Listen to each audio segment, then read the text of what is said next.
So trying to zoom in here on this. We just finished previously our 320 sand, and so threw a coat of our sandable primer on, and you can see some of the small little imperfections that are in the surface. We have our seam line, our glue line there, but we don't have glue, but we do need to come back in and fill. One of the safer alternatives for filling is this spackle material. And so we can come in very lightly and start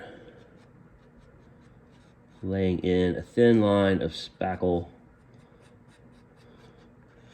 We would allow that to dry. If there were any deeper marks, like here on the tail, we've got some deeper zones that we kind of want to come in and clean up a little bit. But for the most part, this is such a fine grit urethane material.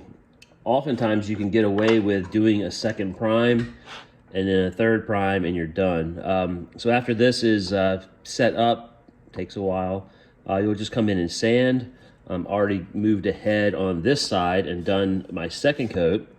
And so as we come in, I'm not seeing too many imperfections in this second primer coat. So we can lightly sand in. We're never piercing back through our primer, but we are sanding down. So what's happening is we have small little holes and areas, and so that primer starts to act partly like our filler, and so we're able to allow it to do some of the filling for us. And so we're coming in and then we just sand these out. I tend not to try to do any wet sanding, just come in and knock off some of that primer that's getting stuck to your sandpaper, and just keep moving on.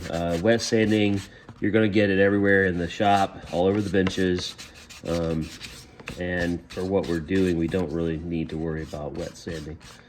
So just come in, do that second coat, and more than likely you'll have to come back in and do a third prime coat.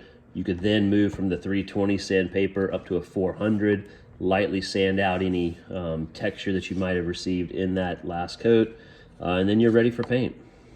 So for painting these, I've had to sit it on a piece of board, take it, spray it.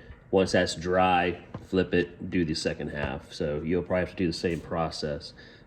Sometimes you're able to, depending on what you're painting, you might be able to take a dowel with a nail or something in it, stick that into your part, and that allows you to have kind of a hand that you can spray all the way around your part. So there's some challenge.